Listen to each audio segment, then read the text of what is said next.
నరుని ఆత్మ యెహోవా పెట్టిన దీపం. మన్ను అనేది వెనకటి వల్లే మన్ను అయిపోవును. ఆత్మ ఇమీడియట్గా దేవుని దగ్గరికి వెళ్ళాలి, పాతాళం దగ్గరికి వెళ్ళిన పాతాళంలో కన్నా ఎక్కడికొక్కడికి వెళ్ళిపోవాలి. పాతాళంలో పరదేశంలో దేవుడు నమ్ముకున్న వాళ్ళు విశ్రాంతికి వెళ్తారు. అదే ప్రకటన గ్రంథంలో ప్రభువునందు మృతి నొందిన మృతులు ధన్యులు నిజమే, వారు తమ ప్రయాసం మాని విశ్రాంతి అనగా నెమ్మది పొందుతున్నారు. అనగా పరలోకంలో పరదేశుడు ఏమి లేదు, యాత్ర లేదు. మరి పాతాళంలో యాత్ర ఉంది, పాతాళం ఏముంది, అగ్ని ఉంది. కనుక అగ్ని కంటకుండా ఆ పైన వారి కేంద్రం యుగ యుగాలు కనుక ఈ జీవితం ఎప్పటికే ఈ లోకానికి సంబంధించి కాదు, ఈ జీవితం ద్వారానే మరొక జీవితంలో నువ్వు ఎక్కడ ఉంటావని డిసైడ్ చేసేదే మానవ జీవితం. అందుకే హెస్కేల్ గ్రంథంలో అన్నాడు కదా, మీరు ప్రవర్తన మార్చుకుని చనిపోతే నాకు సంతోషం. మీరు ప్రవర్తన దిద్దుకుని చనిపోతే మీరు ఎక్కడ ఉంటారు, నాతో కూడా పరదేశంలో ఉంటారు. మీరు ప్రవర్తన మార్చుకోకుండా చనిపోతే మీరు పాతాళంలోనికి పోతారు. దొంగతో ఏమన్నాడు, నేడు నీవు నాతో కూడా. ఎందుకు? అతను ఏం మార్చుకున్నాడు, మనసును మార్చుకున్నాడు, పశ్చాత్తాపడ్డాడు. ప్రభువా, నీ రాజ్యంతో వచ్చినప్పుడు నన్ను మారు మనసు పొందాడు. సిలువలోనే అతడు యేసు ప్రభువును చూసి అతడు వేలాడుతూ కుడివైపు ఉన్న దొంగ ఏం పొందాడు, మారు మనసు పొందాడు. కనుకని అడిగాడు, ప్రభువా, నీ రాజ్యంతో వచ్చినప్పుడు నన్ను జ్ఞాపకం చేసుకుంటే వెరీ గుడ్, నేడు నీవు నాతో కూడా ఎక్కడుంటావు, నా రాజ్యంలో ఉంటావు. ఎందుకంటే రాజ్యాన్ని ఇచ్చాడు దేవుడు అతనికి. మనసు మార్చుకున్నాడు, తన ప్రవర్తన తెలుసుకున్నాడు, తన తప్పేంటి తెలుసుకున్నాడు. ఈయన నీతిమంతుడు. మనం చాలాసార్లు అంటాం నీతిమంతుని జ్ఞాపకం చేసుకోవడం ఆశ్చర్యం. ఎవరు నీతిమంతుడు? ఎవడు నీతిమంతుడు? ప్రభు అయిన యేసయ్యే నీతిమంతుడు. సామెతల గ్రంథం 17 సామెతల గ్రంథం 17 సామెతల గ్రంథము 10 అధ్యాయము 7వ వచనం, నీతిమంతుని జ్ఞాపకం చేసుకున్నట ఆశీర్వాదకరమగును. ఏమవుతుందంట? ఎవరిని? నీతిమంతుడు ఎవరు? యేసు ప్రభువు. మరి మనం ఎవరు? చూడండి, దానికి మీకు నేను క్లారిటీ ఇస్తాను. పేతురు రాసినటువంటి మొదటి పత్రిక 3వ అధ్యాయం 18వ వచనం. ఎవరు నీతిమంతులో? పేతురు రాసిన మొదటి పత్రిక 3వ అధ్యాయం 18వ వచనం. మన ప్రభువును కృపయందును జ్ఞానవంతును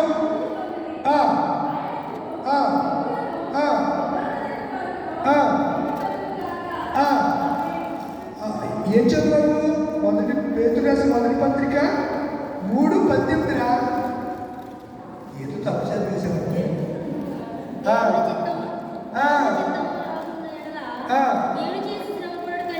దేవుని చిత్తం అలాగే వినేలా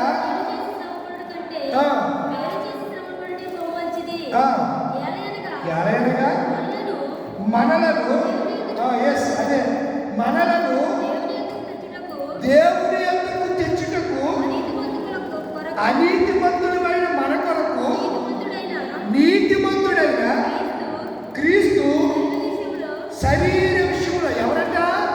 అనీతిమంతుడమైనటువంటి మన కొరకు నీతిమంతుడైన యేసు శరీర విషయంలో శ్రమపడిన కనుక ఆత్మ విషయంలో బ్రతికింపబడి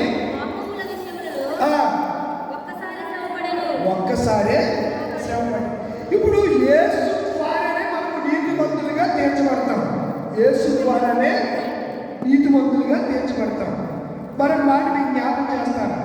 యోహాను రాసిన మొదటి పత్రిక, ఇది యొక్క వర్డ్ చదివితే మీకు క్లారిటీ వచ్చేస్తుంది. 3వ అధ్యాయం 7వ వచనం. యోహాను రాసిన మొదటి పత్రిక 3వ అధ్యాయం 7వ వచనం.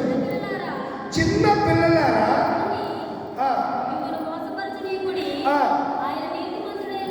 ఎవరు? యేసయ్య ఆయన నీతిమంతుడై ఉన్నట్లు ప్రతి వాడును. అర్థమైందా మీకు? ఎవరు నీతిమంతుడు? యేసయ్య. ఆ నీతిమంతుడైనటువంటి నీతిని కలిగి నీతిని జరిగించు ప్రతి వాడు మనం అందరం కూడా ఏమవుతాము? నీతిమంతుడు. ఇప్పుడు నీతిమంతులు ఎక్కడ ఉంటారు?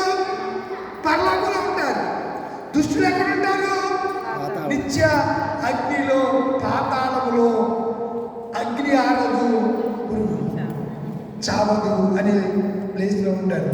కట్టెలపై నీ శరీరం కనిపించదు కంటకు మళ్ళీ, నిప్పులోన పెట్టిన నిన్ను గుర్తించదు నీ తల్లి. ఎన్ని చేసినా తనను నమ్మినా కట్టె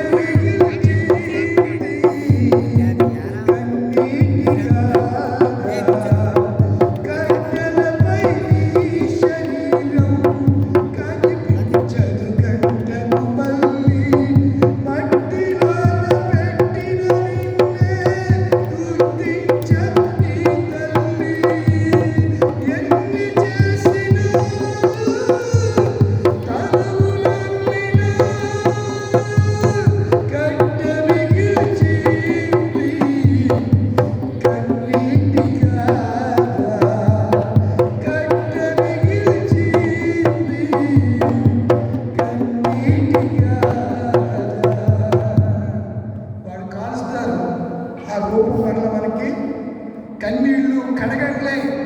మనిషి మనకు దూరం అయ్యాడంటే మనం వేదన చెందుతాం. కానీ మన చదువు లేకలేదు కదా, నిరీక్షణ లేని ఇతరుల వలె మీరు దుఃఖపడుకునే నిమిత్తము. చనిపోయిన వారిని గురించి, అక్కడ నిద్రించిన వారంటే చనిపోయిన వారిని అర్థం. నిద్రించిన వారిని గురించి మీకు తెలియకుండా నాకు ఇష్టం లేదు, మాకు ఇష్టం లేదు అంటే మాకు అంటే ఆయనతో పాటు చాలా మంది పరిచారికులు ఉన్నారు, సేవకులు. తిమోతి ఉన్నాడు, ఫిలోమోను ఉన్నాడు, అక్కుల, ప్రిస్కిల్లా, ఫిబే, చాలా మంది శిష్య గణము.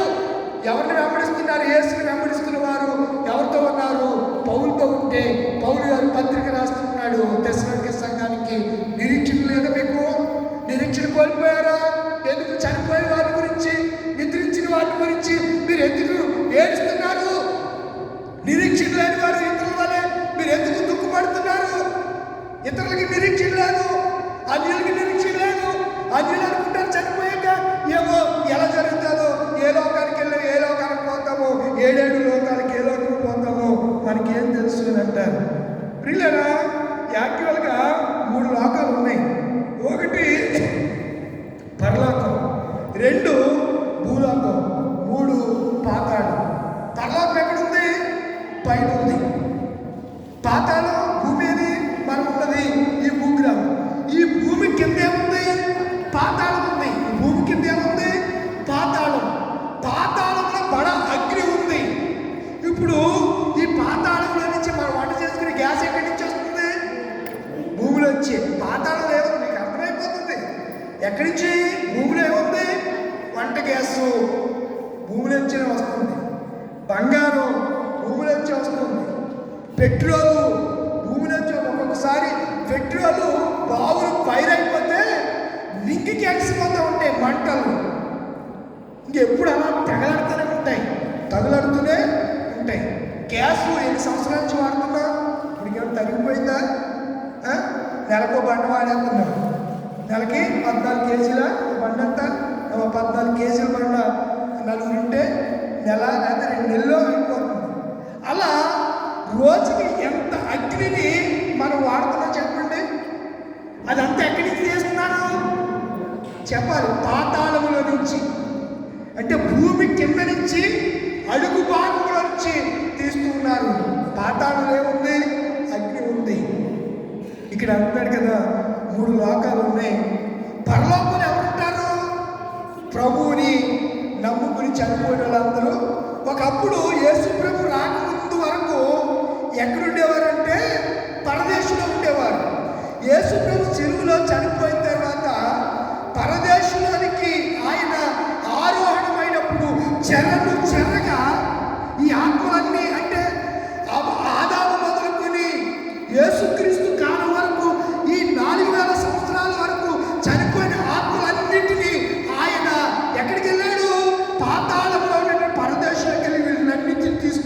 ఎక్కడికి వెళ్ళిపోయాడు? పరలోకానికి వెళ్ళిపోయాడు. ఇప్పుడు చనిపోయిన వాళ్ళు ఇప్పుడు పరదేశికి వెళ్ళరు. ఎక్కడికి వెళ్ళిపోతారు? ఎవరినందు చనిపోయిన వాడు? ప్రభువునందు నిద్రించిన మృతులు.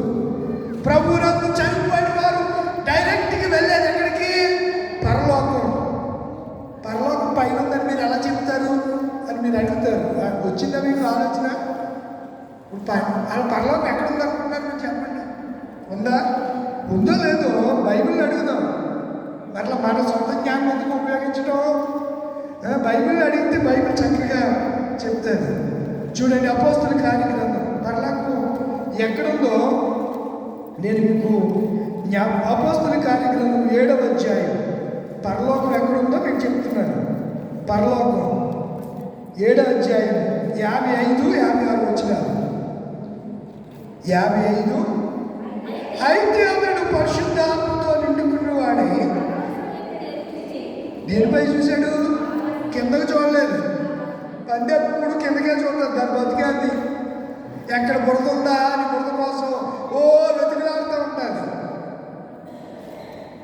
సాంతగ్రంథంలో ఉన్నది సుందరం లేని స్త్రీ అంట పంది ముక్కుకున్న పసిడి బంగారు పసిడి కమ్ము వంటిది అని అన్నాడు. దాని ముక్కుకి బంగారం పెట్టిన ఆ బంగారం పట్టుకెళ్ళాలి. ఎక్కడ పెడుతుంది? ఎక్కడ పెడుతుంది? ముక్కుకి పెడితే 10 మూత ఎదురు ఉంటుంది. చాలా సింపుల్ లాజిక్ కదా. ఎక్కడ ఉంటుంది? బురదలో ఉంటుంది. ఆయన వాడాడు. మరి దాని గురించి ఎప్పుడన్నా ఆలోచించాలి. ఎప్పుడు మనం అందరికి వెళ్తే ఇందులోకి రాలేదు, మన సబ్జెక్ట్ అవ్వదు. అయితే అతడు పరిశుద్ధాత్మతో నిండుకుని, అతడు అంటే ఎవరు? స్టెఫను. ఎవరైనా స్టెఫను నిండుకుని ఆకాశం వైపు తేరు చూశాడు. మనం తేరాక చూద్దాం. తేర్చోటి బట్టి పైకి చూద్దాం, కింద చూద్దామా? పైకి. తేర్చోటి అంటే పైకి. ఆకాశం వైపు. ఆకాశం ఎక్కడుంది? మనకు కనబడుతుంది కదా. ఆకాశం వైపు తేరు చూచి దేవుని మహిమను, దేవుని కుడి పార్శ్వమందు నిలిచి ఉండుట చూచి ఆకాశం తెరువబడి మనుష్య కుమారుడైన యేసు ప్రభువారు దేవుని కుడి పార్శ్వం నిలిచి ఉండుట చూచుచున్నానని చెప్పాను. ఏం చూశాడంట? ఎక్కడ చూశాడు? ఇప్పుడు స్టెఫను పాతాళంలో చూడలేదు. ఒకప్పుడు పాతాళం ఎక్కడుండేది? పాతాళం ఎక్కడ? భూమి కింద పాతాళం. అక్కడే పరదేశుడు ఉండేది. మీకు పాతాళంలో ఏమున్నదో కూడా మీకు జ్ఞాపకం చేసేస్తారు. చూడండి, మత్తయి సువార్త 25:41. మత్తయి సువార్త 25:41.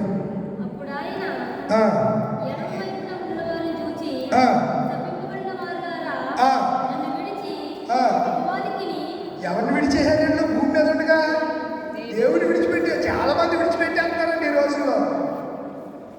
ఫార్మర్స్ మంది దినాల్లో బాగానే నడుపుతారు. ప్రార్థన అంటే ఆసక్తిగా చక్కగా వస్తూ ఉంటారు. ఆ తర్వాత సీనియారిటీ పెరిగేటప్పటికి మరి ఏమవుతుందో, అసత్యం వచ్చేస్తుందో, లేకపోతే పర్లేదులే వెళ్ళకపోయినా అనే ఒక ఏంటంటే నిక్షిప్తత వీళ్ళని ఆవరించేస్తుందో, ఐదు విచారం ధనవాసం వచ్చేస్తుందో తెలియదు. కానీ చెప్పమ్మా, నన్ను విడిచి ఎవరికి అనుచరులైపోయారంట? అపవాదికి.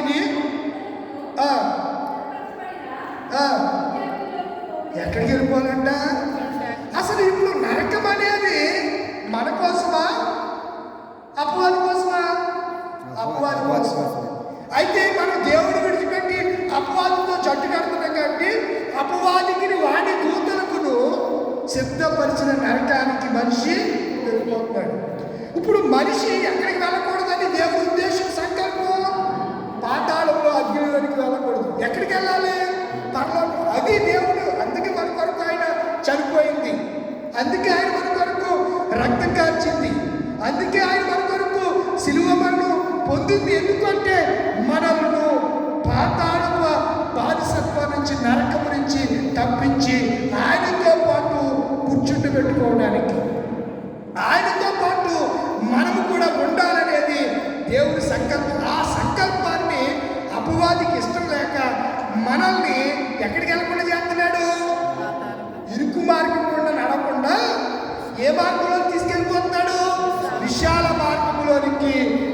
వెళ్ళిపోతున్నాడు. విశాల మార్గం చాలా విషయాలు కూడా అన్నీ ఉంటాయి. ఇష్టానుసారంగా నువ్వు ఉండొచ్చు. ఇరుకు మార్గంలో అలా కుదరదు కదా. ఆయన చెప్పాడు ఇరుకు మార్గం అంట జీవమునకు పోవు మార్గం అంటే విశాల మార్గం నాశనమునకు యేసు ప్రభు చెప్పిన మాట. యేసు ప్రభు వారు చెప్పినటువంటి మాట నేను మీకు జ్ఞాపకం చేస్తున్నాను. ఇప్పుడు 2 విషయాలు చెప్పాను. ఒకప్పుడు పాతాళంలో ఏముండేది? పరదేశుడు ఉండేది. ఎఫెసీ రాసిన పత్రికలో ఆయన చెరగా చనిపోయిన తర్వాత 3 దినాలు ఆయన ఎక్కడికి వెళ్ళాడు? చెప్పాలి మీకు ఈ సబ్జెక్ట్ ఎవరు చెప్పాలంటే ఏదో చెప్తారు వాళ్ళు అంటారు. చనిపోయిన ఆయన ఎక్కడికి వెళ్ళాడు? పరదేశంలోనికి వెళ్ళాడు. పాతాళంలో ఉన్న పరదేశంలోనికి వెళ్ళాడు. పరదేశంలో ఎవరున్నారు? ఆదాము మొదలుకొని యేసుక్రీస్తు వరకు చనిపోయినటువంటి ఆత్మలన్నీ కూడా అక్కడ ఉన్నాయి. ఆయన ఈ ఆత్మను తీసుకుని ఆరోహణమయ్యాడు. ఆరోహణం అంటే పైకి వెళ్ళిపోయాడు, పరలోకానికి వెళ్ళిపోయాడు. ఇప్పుడు చనిపోయినట్టు మనం అందరం కూడా ఎక్కడికి వెళ్ళిపోతాం? పరలోకం వెళ్తాం అని యోహాను సువార్త 5వ అధ్యాయంలో యేసు ప్రభు గారు చెప్పారు. చూడండి, యోహాను సువార్త 5వ అధ్యాయంలో చదివారు కదా. యోహాను సువార్త 5వ అధ్యాయం చూడండి 27. మరియు ఆయన మనిషి కుమారుడు కనుక తీర్పు చేయుటకు తండ్రి అధికారము అనుగ్రహించింది. దీనికి ఆశ్చర్యపడుకోండి. ఒక కాలం వచ్చుచున్నది, ఆ కాలంలో సమాధిలో ఉన్నవారు ఆయన శబ్దం విని మేలు చేసిన వారు కీడు చేసిన వారు. అంటే ఇప్పుడు చనిపోయిన వాళ్ళు, దేవుణ్ణి నమ్ముకుని చనిపోయిన వాళ్ళు పరలోకి వెళ్తే, దేవుణ్ణి కలిగి లేకుండా చనిపోయిన వారు పాతాళంలోకి వెళ్తే వాళ్ళకి తీర్పు ఉందట. ఇక్కడ అంటున్నాడు కదా 24 వచ్చి, నా మాట విని నన్ను పంపిన వారి యొక్క విశ్వాసం ఉంచేవాడు ఏం గలవాడు? నా మాట విని నన్ను నమ్ముకుంటే, అపవాది వారి దూతలు అనుసరించుకుంటుంటే వాడు ఎలాంటి వాడు? నిత్య జీవం గలవాడు. వాడు అద్భుతమైన మాట అండి. తీర్పులోనికి రాక, ఎందులో రాకడంట? వాడి మీదక తీర్పు అజమాయిషుడు మరణములో నుండి, నేను చెప్పలేదు, బైబిల్ చెప్తుంది. మీరు ఇంటికి వెళ్ళిన తర్వాత కూడా చదువుకోండి. మరణంలో నుండి జీవంలోనికి ఎలా వెళ్ళిపోతాం? జీవంలోకి యేసు ప్రభుని కలిగి ఉండడం ద్వారా నీతిమంతులుగా తీర్చబడతాం. అంత మాత్రమే కాకుండా ఎక్కడికి వెళ్ళిపోతాం? పరలోకం. ఇప్పుడు పరలోకం ఎక్కడుంది?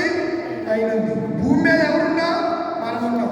ఎన్ని సంవత్సరాలు పెరుగుతామో మన జీవితానికి గ్యారెంటీ లేదు. నీటి పొడిగా అన్నాడు, ఊపిరి అన్నాడు, గాలి అన్నాడు, ఎన్నో మాటలు, గడ్డి పువ్వు అన్నాడు. ఉదయం పుష్పించి సాయంత్రానికి వాడుకోడు పద్మాలము పుష్పాలము అని చెప్పాడు. మన జీవితానికి గ్యారెంటీ లేదు. ప్రియులారా, ఉన్న కాలంలోనే మనం ఎవరిని కలిగి చనిపోవాలి? ప్రభువునే కలగాలి. అంటే ప్రభుతోనే జీవిస్తే మనం చనిపోయినా ఎక్కడుంటాం? 1 పరలోకం, 2 పాతాళం, 3వది భూలోకం. భూమి మీద ప్రభుని కలిగి ఉంటే నిన్ను ఆయన ఏం చేస్తాడంటే పచ్చిక గల చోట్ల నిన్ను బరుడు చేస్తాడు. శాంతికరమైన జలముల చెంతకు నిన్ను, నీ ప్రాణములకు ఆయన సేద తెచ్చును. తన నామమును బట్టి నీతి మార్గమును నిన్ను నడిపిస్తాడు. అప్పుడు నీవు గాఢాంధకారపు లోయలో సంచరించిన నీ ఏ అపాయానికి నేను చనిపోతాను అనే భయం నీకు వచ్చినా ఏం భయపడవసరం. ఎందుకు? నువ్వు ప్రభుత్వం ఉన్నావు కనుక నువ్వు ఎక్కడుంటావు? పరలోకంలో ఉంటావు. ఈ పరలోకం వెళ్ళాలంటే భూమి మీద నువ్వు ఎలా ఉండాలి? ప్రవర్తన మార్చుకోవాలి, బ్రతుకు దిద్దుకోవాలి, మనసును ప్రభు కొరకు తిప్పుకోవాలి అనే సంగతిని నేను మీకు జ్ఞాపకం చేస్తున్నాను. అర్థమైందా? 3 విషయాలు చెప్పాను. చెప్పండి. పరలోకం, పాతాళం, భూమి. పరలోకంలోనికి ఎవరు వెళ్తారు? ప్రభు నమ్ముకున్న వాళ్ళు. ఆదికాండం మొదలుకొని మలాకీ గ్రంథం వరకు యేసు ప్రభు వారు సిలువలో మరణం చనిపోయిన వాళ్ళందరూ కూడా ఆ పాత నిబంధన కాలంలో పాతాళములో పరదేశంలో వారు ఉండేవారు. ప్రభు చనిపోయిన తర్వాత వారి దగ్గరికి వెళ్ళి వారిని సువార్త ప్రకటించి వాళ్ళందరినీ చెరగా ఎక్కడికి తీసుకెళ్ళిపోయాడు. ఇప్పుడు వాటిలో వచ్చేస్తున్నారు. ఇప్పుడు ఆ పరలోకంలో ఉన్న వారిని దేవుడు ఎక్కడికి తీసుకొస్తాడంట? మధ్యాకాశానికి తీసుకొస్తాడంట. చూడండి, చూపించేస్తాను. తెస్సలోనికీయులకు రాసిన పత్రిక 4వ అధ్యాయం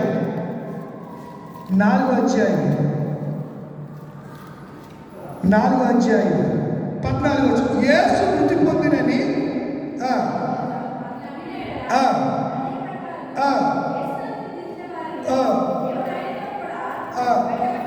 ప్రభువునందు నిద్రించి పరలోకం వెళ్ళిపోయిన వాళ్ళందరినీ కూడా ఇప్పుడు ప్రభు ఎక్కడున్నాడు?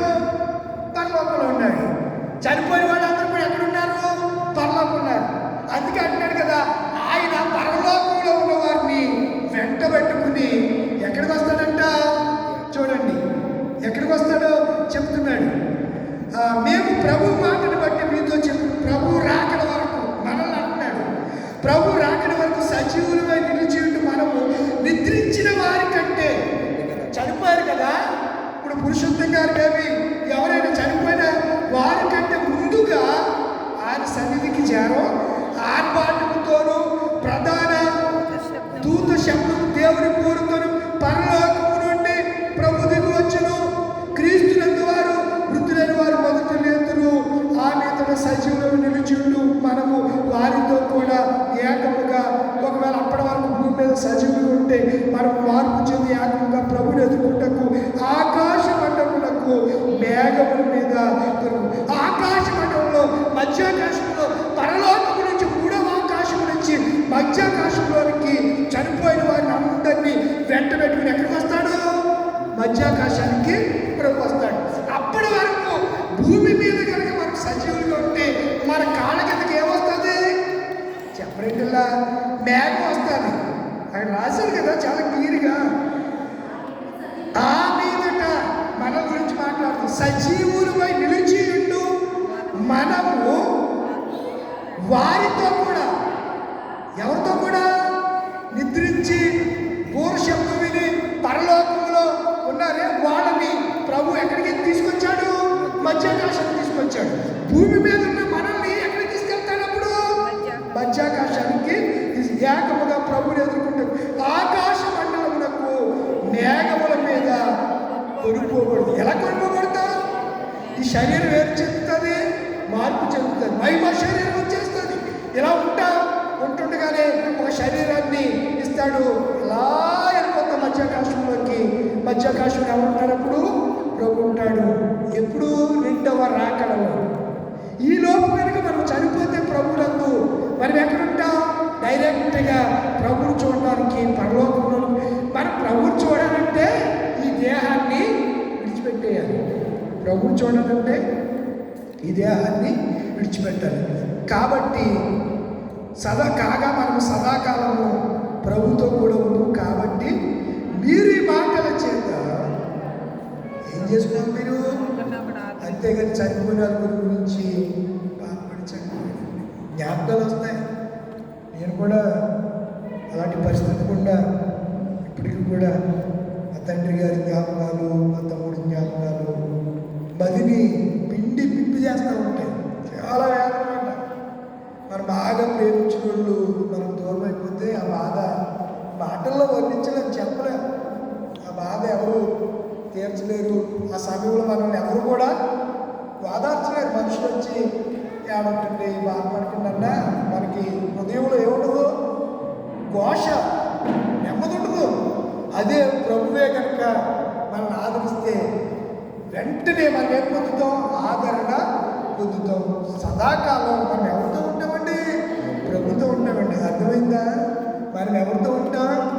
చాలామంది అంటారు చనిపోయిన వాళ్ళు ఎక్కడికి వెళ్తారు, అక్కడ ఉంటారు, అక్కడ ఇవన్నీ కాదు. బైబిల్ అలా చెప్పట్లేదు. మీకు రిఫరెన్స్తో సాయించాను నేను, ఏమి దాచుకోలేదు.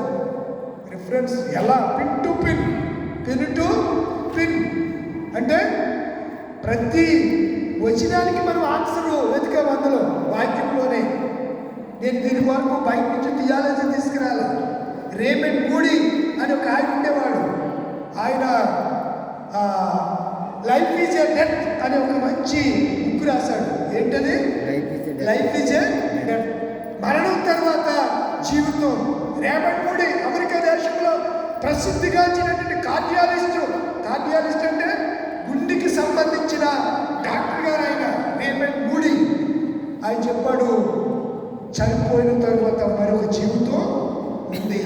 ఆ జీవితం వరకు భూమి మీద ఉండగానే మీరు ప్రభువుని కలిగి ఉండండి. Life is a death. ఒకవేళ చనిపోయారు అని మీరు అనుకుంటున్నారేమో, మన అడ్రస్ ఎప్పటికీ గల్లది కాదు. నేను ముగిస్తున్నాను. బిల్లీ గ్రామ్ గారు అదే చెప్పారు. తన 150 మంది సంతానం ఆయనకి.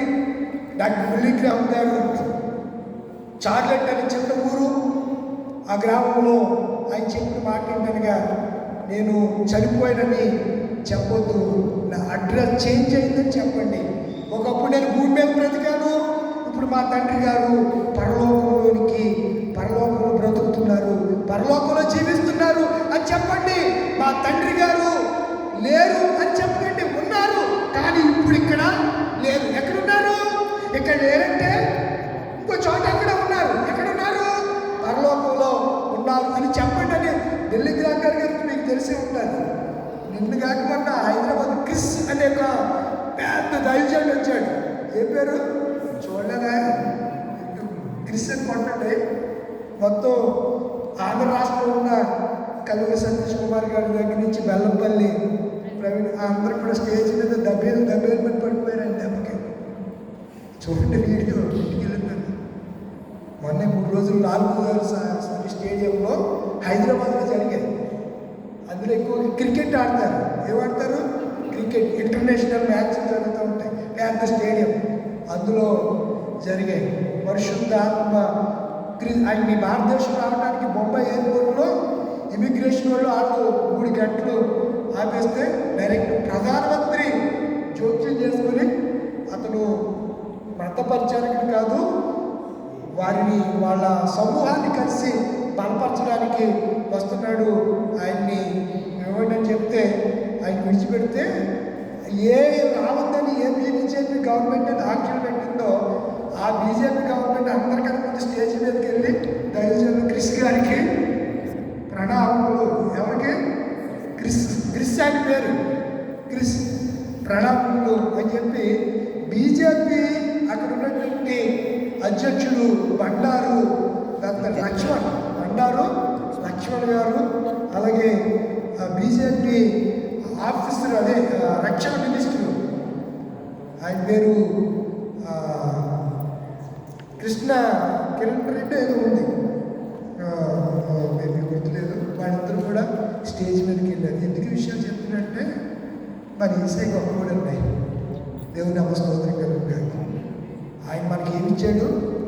పరలోకం ఇచ్చాడు. ఈ లోకంలోకి ఎవరు పరలోకం ఉంది, నిత్య జీవం ఉంది అని ఎవరు చెప్పలేదు. మంచి చేస్తే మంచిగా పుడతాం, లేకపోతే పిల్లి కానీ పంది కానీ కుక్క కానీ చెప్పారు తప్ప నీవు మనిషివే, ఇదే జీవితం మరొక చోట నువ్వు జీవిస్తావు. అక్కడ ఏముండదు, ఆకలి ఉండదు, దప్పిక ఉండదు, కన్నీళ్ళు ఉండదు, బంగారు వీధుల్లో తిరుగుతూ. ప్రియ యేసు రాజునే చూచి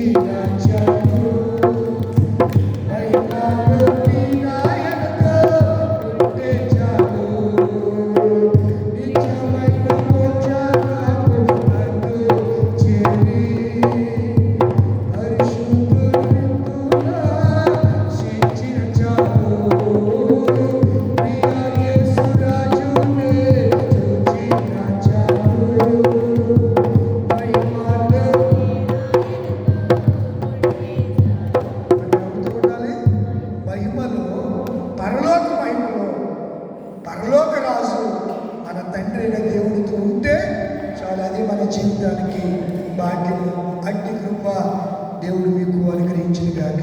ఈ ప్రత్యేక రాత్రి కొయ్య పురుషత్వం గారు విడిచిపెట్టినటువంటి కుటుంబం, ఆ బిడ్డలందరికీ దేవుడు అట్టి కృప ఇచ్చేది గాక.